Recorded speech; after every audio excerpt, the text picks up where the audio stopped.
साधू मंडळी, प्रेमाने बोला, धन निरंकारजी. महाराष्ट्रातील सुप्रसिद्ध हृदयरोग तज्ज्ञ डॉक्टर नीतू मांडके साहेब, ज्यांनी 10,000पेक्षा जास्त हृदयाच्या शस्त्रक्रिया केल्या विविध विकारांच्या, आणि मोठे हृदयरोग तज्ज्ञ होते. आणि त्यांची धर्मपत्नी अलका मांडके भूलतज्ज्ञ होत्या. एक दिवस विनोदानं डॉक्टर साहेब बायकोला म्हणाले, अलका, जर मलाच कधी हृदयाचा अटॅक आला, झटका आला तर काय करशील? बायकोनं पटकन तोंडाला हात लावला. म्हणे, असं बोलू नये डॉक्टर साहेब.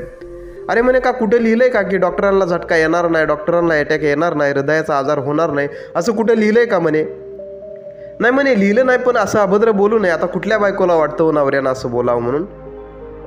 डॉक्टर साहेब म्हणाले, नाही, पण समजा आलाच तर काय करशील? मॅडम म्हणाले, आता तुम्हीच हृदयरोग तज्ज्ञ आहात, तुम्हीच सांगा काय करायचं. डॉक्टर साहेब म्हणाले, जर अँजिओप्लास्टीची वेळ आली तर अमक्या कंपनीची स्टेन वापरा. जर बायपास करायची वेळ आली तर ते अमके तज्ज्ञ आहेत, हुशार आहेत, त्यांच्याकडे घेऊन जा. अजून समजा हृदय ट्रान्सप्लांट करायची वेळ आली तर म्हणे, तुर्तास करू नका, आपण परदेशात करू. पण हे बघ म्हणे, एक लक्ष देऊ नये की अँजिओप्लास्टी करायची वेळ येऊ, बायपास करायची वेळ येऊ, अजून कसल्या विविध प्रकारचं ऑपरेशनची करायची अजून कसली गरज पडली तर काही घडेल म्हणे, कुणी ऑपरेशन करेल, पण भूल मात्र मला तूच द्यायची. डॉक्टर साहेब विनोदानं बायकोला बोलून गेले. हो, बायको म्हणाली, काय सांगायला लागले तुम्ही, पटतंय का तुम्हाला? उरका म्हणे, करा नाश्ता आणि जावा दवाखान्यात. दोघेजण खळखळून हसले आणि आपापल्या कामाला निघून गेले. अलका मांडके मॅडमनी एक हृदयस्थ नावाचं पुस्तक लिहिलं. त्या पुस्तकामध्ये फार सुंदर लिहिलं त्यांनी. म्हणाले, ही जी आमच्या दोघांची चर्चा झाली, ही चर्चा परत कधीतरी भविष्यात माझ्या वाट्याला येईल असं मला कधी वाटलंच नाही, पण घडलं म्हणे एकदा असंच. मॅडमनी लिहिलं म्हणे, मी एक दिवस प्रवासात होते आणि डॉक्टर साहेबांचा फोन आला. म्हणे, अलका, मला खूप अस्वस्थ वाटायला लागले, मी हिंदूजा हॉस्पिटलला चाललोय, तू जिथं असशील तिथून लवकर तिथं ये. आणि ड्रायव्हरला घेतलं आणि डॉक्टर साहेब हिंदूजा हॉस्पिटलला गेले. उतरले तर ड्रायव्हरच्या गळ्यात हात टाकला. म्हणाले, स्ट्रेचर बोलवून घ्या. स्ट्रेचर बोलवला आणि डॉक्टर साहेब स्ट्रेचरवर बसले. ICU मध्ये दाखल केलं आणि ट्रीटमेंट उपचार सुरू झाले. ज्यांनी 10,000पेक्षा जास्त हृदयाची ऑपरेशन केली असे नीतू मांडके साहेब आशाळभूत नजरेनं बाकीच्या डॉक्टरांकडे बघत होते आणि खुणवत होते की काहीतरी करा, मला खूप वेदना, खूप त्रास व्हायला लागलाय. तेवढ्यात अलका मांडके मॅडम तिथं आल्या. हातात हात घेतला. म्हणे, अलका, मला वाटत नाही की मी आता या प्रकरणातून बाहेर निघल, मला खूप जास्त त्रास व्हायला लागला. तर मॅडम म्हणाले, असं नका बोलू, आपण पटकन ऑपरेशनची तयारी करू. सगळ्या टेस्ट झाल्या आणि ठरल्याप्रमाणे मॅडमनीच भूल दिली. ऑपरेशन झालं. प्रत्येक श्वासाला डॉक्टर साहेब झटत होते. अगदी 3 दिवस प्रत्येक श्वासाला नीतू मांडके साहेब झटले. परंतु 3 दिवसानंतर परत हृदयाचा तीव्र झटका झाला आणि 3 दिवसानंतर मात्र डॉक्टर साहेबांची प्राणज्योत मालवली. ज्यांनी 10,000पेक्षा जास्त हृदयाची ऑपरेशन केली असे नीतू मांडके साहेब हृदयविकाराच्या तीव्र झटक्यानं त्यांचं निधन झालं. आणि म्हणून संत आपल्याला सल्ला देत आहेत की नाशिवंत देह जाणार सकळ, आयुष्य खातो काळ सावधान. हा सावधानतेचा सल्ला संतांनी आपल्याला दिलाय की नाशिवंत देह आहे आणि जाणार सकळ, सगळ्यांचा जाणार म्हणे. हृदयरोग तज्ज्ञ असले म्हणून काय झालं म्हणे, त्यांचा सुद्धा गेला. जाणार, सगळ्यांचा देह जाणार. कारण आपण या पृथ्वी तलावरचे मेहमान आहोत, पाहुणे आहोत. आपण इथले कायमचे रहिवासी नाही. काही दिवसांपुरता आपण इथं आनंद घ्यायला आलोय. आत्तापर्यंत या पृथ्वी तलावर लाखो करोडो अब्जावधी माणसं आली, काही दिवसांपुरती थांबली आणि परत निघून गेली. आपणही त्याच पद्धतीनं काही दिवसांपुरतं आलोय. जसं तीर्थक्षेत्रावर माणसं फिरायला जातात तर कायमची तिथं राहत नाहीत, 2 दिवस 4 दिवस तिथं राहतात, आनंद घेतात आणि परत आपल्या घरी निघून माघारी येतात. असं ही सगळी पृथ्वी, ही सगळी सृष्टी म्हणजे तीर्थक्षेत्र आहे. आणि या तीर्थक्षेत्रावर काही दिवसांचे आपण इथं यात्रेकरू म्हणून आलोय. इथं कायमचे रहिवाशी नाही, इथं आनंद घ्यायला आपण आलोय. तर मित्रांनो, आनंदाने जगूयात. आणि म्हणून मला म्हणायचं असं की चिंता सोडा, काळजी सोडा, घनघनीतून बाहेर या, ताणतणावातून बाहेर या. एकदा मोकळा श्वास घ्या. आयुष्य आनंदानं जगलं पाहिजे. हां, सन्मार्गानं, सद्भावनेनं आणि सद्विचारानं जगलं पाहिजे, हे खरं आहे. ते आनंदानं जगलं पाहिजे. आणि म्हणून मित्रांनो, मिळाले श्वास हे किती मिळालेत आपल्याला कल्पना नाही. जितनी चाबी दी राम ने उतना चलेगा खिलौना.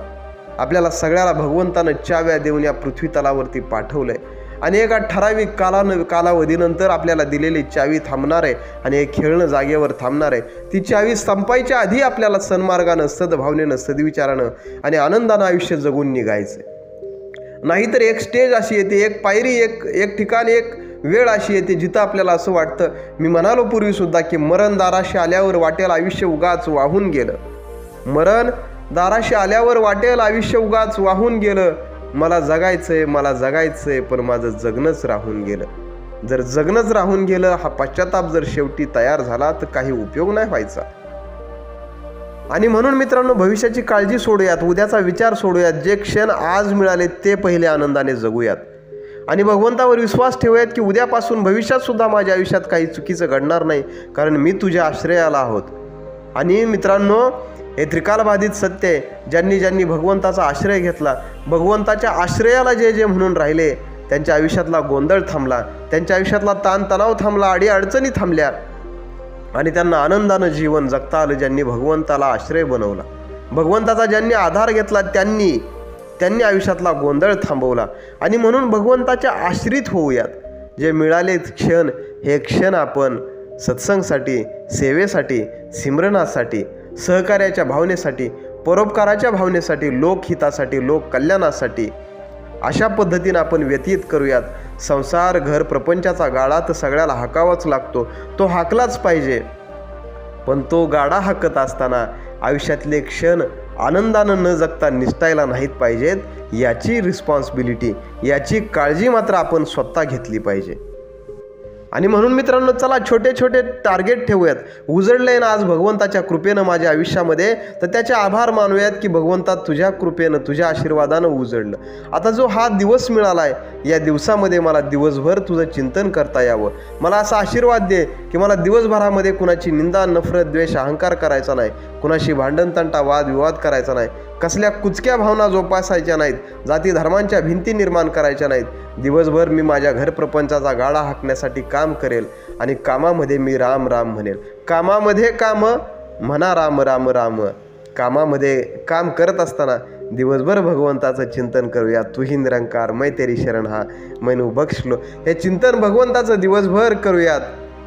दिवस सोन्याचे होतील, दिवस आनंदाचे होतील, दिवस सुखा समाधानाचे येतील. ही भावना भगवंताच्या चरणी आपण धारण करूयात. आणि अशा पद्धतीनं जगलेले दिवस जेव्हा आयुष्यातून एक एक एक एक निघून जातील आणि या निघून गेलेल्या दिवसांचा जेव्हा भूतकाळ तयार होईल, तेव्हा आपल्यालाच पुढं जाऊन कधीतरी असं वाटेल की माझं जे सरून गेलेलं आयुष्य आहे, माझं जे आयुष्यातले निघून गेलेले दिवस आहेत, हे दिवस मात्र भगवंताच्या कृपेनं खूप आनंदाचे गेले, सुखाचे गेले, समाधानाचे गेले. ही भावना मित्रांनो आपल्या ठायी निर्माण होईल. पण त्याच्यासाठी आपल्याला असे छोटे छोटे टार्गेट ठेवून एक एक दिवस आनंदानं भगवंताच्या चिंतनामध्ये काढावा लागेल. आणि हा दृढ भाव आपण तयार करूयात की अशाच पद्धतीनं आपल्याला जगायचं आहे. सन्मार्गानं, सद्भावनेनं, सद्विचारानं, सत्संग, सेवा, सिमरन करत करत लोकहितासाठी, परोपकारासाठी जगायचं आहे. आणि ते कसं, तर ते आनंदानं जगायचं आहे. अशी भावना धारण केली तरी भगवंताचे खूप सारे आशीर्वाद मिळतील आणि आपण आनंदानं आपलं जीवन जगू शकतो. साधू मंडळी, प्रेमाने बोला. धन निरंकारजी.